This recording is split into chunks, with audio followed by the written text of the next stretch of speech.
Bon, j'ai eu l'occasion de lire quelques écrits du journaliste philosophe italien Gramsci ces derniers temps, et notamment son analyse des débuts du fascisme en Italie. Mussolini est arrivé au pouvoir en 1922, lui il était rédacteur en chef de plusieurs publications de gauche. Il écrivait dès 2020. Il analysait le fascisme alors naissant en Italie et ses liens avec l'État en des termes tout à fait actuels. Le fascisme, écrivait-il, est la phase préparatoire de la restauration de l'État, c'est-à-dire d'un durcissement de la réaction capitaliste et d'une intensification de la lutte capitaliste contre les besoins vitaux de la classe prolétarienne. Donc à l'époque, Mussolini n'avait pas encore pris le pouvoir, arriverait 2 ans après, mais les liens entre fascisme et réaction capitaliste contre les intérêts des classes les plus défavorisées sont parfaitement analysés. Il analyse le mode opératoire du fascisme qui met d'abord un état de fait en place que la loi, lorsque le fascisme atteint le pouvoir, n'a plus qu'à officialiser en état de droit.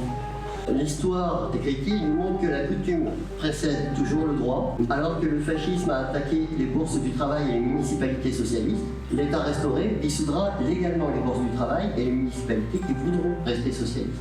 Aujourd'hui, par exemple, il est clairement dit dans la loi qu'un enfant ne peut pas rester sans abri. C'est l'article 27 de la Convention internationale des droits de l'enfant qu'on rabâche à longueur de mardi. Et pourtant, un état de fait rend possible que chaque semaine, à Tours, des dizaines d'enfants restent à la rue, et à l'échelle du pays, c'est des milliers.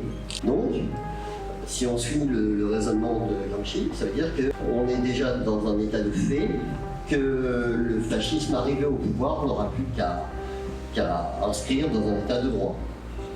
Voilà. Alors, bon, il y a un petit peu le parallèle. On peut craindre donc que cette dernière pierre, dans le contexte actuel, ne finisse par être posée.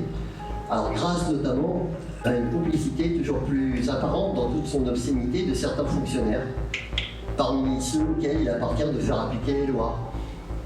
Gramsci explique ce phénomène dans cet autre article de 1921 qu'il avait écrit suite à l'assassinat par des fascistes d'hommes politiques socialistes. Si les fascistes ont pu mener à bien cette activité, c'est seulement parce que des dizaines de milliers de fonctionnaires de l'État, en particulier des corps de sécurité publique, policiers, gardes royaux, carabiniers, et du pouvoir judiciaire sont devenus leurs complices, moralement et matériellement. Ces fonctionnaires savent que leur impunité et leur carrière sont étroitement liées à la mire de la formation fasciste. Et ils ont donc tout intérêt à soutenir le fascisme dans sa tentative de consolider sa position politique.